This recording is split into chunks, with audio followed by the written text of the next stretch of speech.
மனிதனுடைய கண்ணீர் எத்தனை வேதனையானது என்பதை அனுபவிப்பதற்காக, அறிந்து கொள்வதற்காக அவரே அந்த கண்ணீரின் பாதையை நடந்து போனார். இயேசுவின் வாழ்க்கையை பாருங்கள். லூக்கா 19ஆம் அதிகாரம் 41 44 வரை உள்ள வசனங்களை வாசித்து பாருங்கள். அங்கே வேதம் சொல்கிறது, இயேசு எருசலேம் நகரத்தை பார்த்து கண்ணீர் விட்டார் என்று. ஏன் கண்ணீர் விட்டார்? அந்த நகரம் மனம் திரும்பாமல் போனதினால், அதற்கு வரப்போகும் தண்டனையை தூரத்தில் இருந்து பார்த்து கண்ணீர் வடித்தார். இயேசு கண்ணீர் வடித்த 70 ஆண்டுகளுக்கு பிறகு அந்த நகரம், எருசலேம் நகரம், ஒரு கல்லின் மேல் ஒரு கல் இராதபடிக்கு அவருடைய வார்த்தையின் படியே நொறுக்கப்பட்டு போனது. மனம் திரும்பாத மக்களுக்காய் இயேசு கண்ணீர் வடித்தார். நாம் முதலில் வாசிக்க கேட்ட வசனத்திற்கு திரும்ப வருவோம். யோவான் 11:35. இயேசு கண்ணீர் விட்டார். எங்கு கண்ணீர் விட்டார்? இயேசுவுக்கு 3 சிறந்த நண்பர்கள் இருந்தார். மார்த்தாள், மரியாள், அவருடைய சகோதரன் லாசரு. வேதம் சொல்கிறது, யோவான் 11:4-5, இயேசு மீது அன்பாயிருந்தார். காரணம், அவர்கள் இயேசுவின் மீது அன்பாயிருந்தார்கள், அவரை பராமரித்தார்கள். அன்பாயிருந்தார். அந்தோ லாசரு மரித்து போனான். மரித்து 4 நாட்களுக்கு பிறகு இயேசு வந்தார்.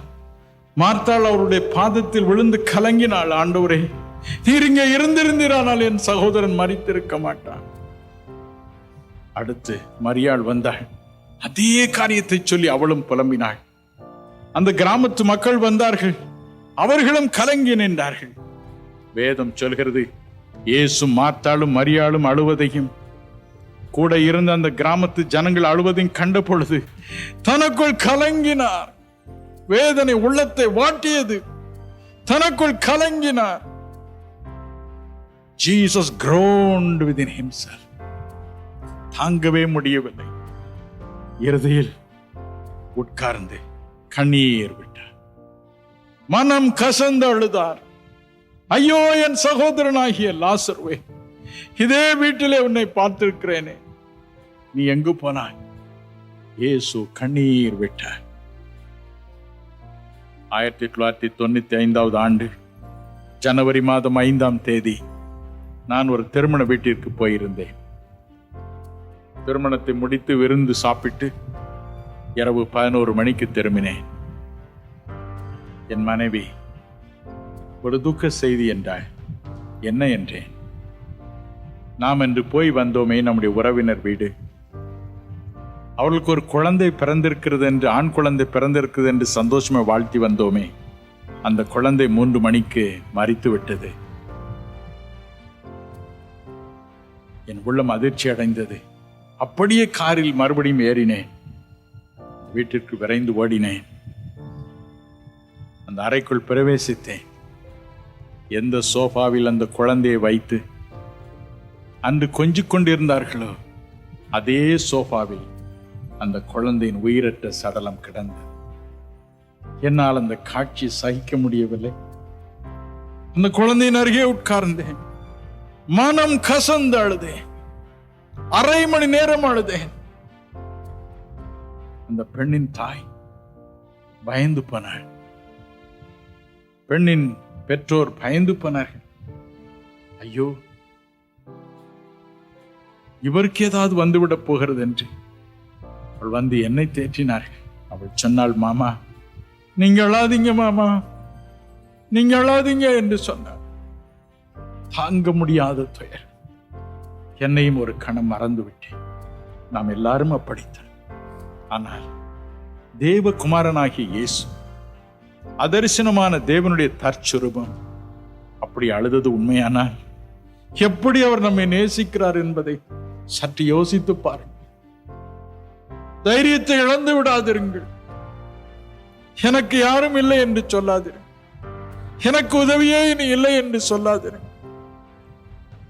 நீங்கள் அழும் பொழுது அவரும் அழுவார், உங்களை தேடி வருவார். மூன்றாவதாக எபிரேயர் 5:7 இயேசுவின் அழுகை பற்றி இப்படி கூறுகிறது. வாசிக்க கேட்போமா? அவர் மாம்சத்தில் இருந்த நாட்களில்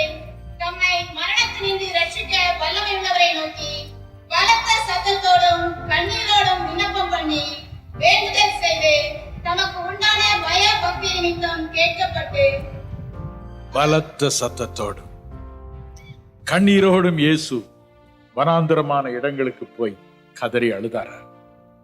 ஏன்? 2 காரணங்களுக்காக. ஒன்று, மரணத்தை பற்றிய பயம். உபாகம் 32:40 சொல்கிறது, தேவன் தன்னை பற்றி இப்படி சொல்கிறாரா, நான் என்றென்றும் ஜீவிக்கிறவன். I live forever. யாத்ரா 3:14 தன்னை பற்றி தேவன் சொன்னார், நான் இருக்கிறவராகவே இருக்கிறேன், எனக்கு மரணமே கிடையாது. வெளிப்படுத்தும் விசேஷம் 1:11 சொன்னார், நானே ஆல்பா, நானே ஓமேகா, நானே தோற்றம், நானே முடிவு. ஆனால் அப்படி சொன்ன அவர் இப்பொழுது மரணத்தை எதிர்பார்க்க வேண்டிய சூழ்நிலை. மறுபக்கம் சிலுவையில் அதற்கு முன்பும் படப்போகும் பாடுகள். ஐயோ, என்னை வாரினால் அடிப்பார்களே, ஐயோ என் முகத்தில் காரி துப்புவார்களே, என் தலையில் முள்முடி வைத்து அடிப்பார்களே. 600 சேவர்கள் சூழ்ந்து நின்று தடிகளினால் என்னை தாக்குவார்கள். கைகள் கால்களின் ஆணிகள் பாயுமே, என் நெஞ்சில் ஈட்டியில் குத்துவார்களே, எப்படி அதை சகிப்பது? வேதனை, வேதனை. கண்ணீரோடு கெத்செமனே தோட்டத்தில் பிரார்த்தனை செய்தார். பிதாவே, உமக்கு எல்லாம் கூடும், உமக்கு எல்லாம் கூடும். இந்த பாத்திரம் உமக்கு சித்தமானால் என்னை விட்டு விலகி போகும்படி செய். Let this cup pass on. என்னால் இந்த வேதனை சகிக்கவே முடியாது. எல்லாம் உம்மால் கூடும். இந்த பாத்திரத்தை என்னை விட்டு எடுத்து போடும். ஆனால் அது தேவனுடைய சித்தம் அல்ல என்று அறிந்த பொழுதோ, யோவான் 18:11 சொன்னார், நான் என் பிதா எனக்கு கொடுத்த இந்த பாத்திரத்தில், இந்த துயரத்தின் பாத்திரத்தில் பானம் பண்ணாமல் இருப்பேன் என்றார். வேதனையோடு சொன்னார். அமெரிக்க ஐக்கிய நாட்டில் மிஸ்டர் டெத் என்று ஒரு டாக்டரை அழைப்பார்களா? டாக்டர் சாவு என்பது அவர் பெயர். ஏன் தெரியுமா? பலவிதமான நோய்களினால், வாழ்க்கையின் பிரச்சனைகளினால் தற்கொலை செய்து கொள்ள வேண்டும் என்று விரும்புகிறவர்கள் அவரிடம் போனால் போதும், ஒவ்வொருவருக்கும் அவர் தற்கொலை செய்து கொள்வதற்கு வைத்திருக்கிற விதங்களை சுட்டி காண்பிப்பார். ஏதாவது ஒரு காரியத்தை அவர்கள் தெரிந்து கொள்ளலாம். அப்படித்தான் ஒருவர் அவரிடம் போனார். அவருக்கு சொன்னார், அவர் தெரிந்து கொண்ட ஒரு காரியத்தை குறித்து, ஐயா, இந்த முகமுடி நீங்கள் அணிந்து கொண்டால் போதும், அதற்குள் விஷவாயுவை நான் செலுத்துவேன், அப்படியே மூச்சு முட்டி நீங்கள் இறந்து போவீர்கள். அப்படியே அந்த மனிதர் ஒத்துக்கொண்டார். அந்த நாள் வந்தது, முகமுடியை போட்டார், விஷவாயு உள்ளே நுழைந்தது. கொஞ்ச நேரம் அந்த மனிதர் பேசாமல் இருந்தார். ஆனால் அதற்கு பிறகு திக்குமுக்காடி போனார். போட்ட முகமுடி எப்படியாவது எடுத்துவிட வேண்டும், என்னை காப்பாற்றுங்கள் என்று கூச்சலிட்டார். ஆனால் அது எடுக்க முடியாதபடிக்கு நன்றாக அழுத்தி வைக்கப்பட்டிருந்தது. பரிதாபமாய் துடி துடித்து இறந்து போனார். என் அருள்நாதர் இயேசுவும் அப்படித்தான். சிலுவைக்கு போகும் என்பதாய் இவ்வாறு கதறினார், உமக்கு சித்தமானால் இந்த பாத்திரம் என்னை விட்டு நீங்கும்படி செய். Take away this mask. இந்த மூடியை எடுத்து போடு. ஆனால் தேவன் எடுக்கவில்லை. துடித்து அவர் இறந்து போனார். ஏன் என்னை கைவிட்டீர்?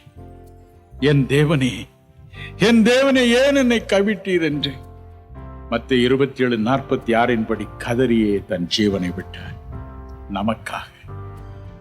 நமக்காக வேதம் சொல்கிறது, அவர் தாமே நம்முடைய பாடுகளை ஏற்றுக்கொண்டு நம்முடைய துக்கங்களை சுமந்தார்.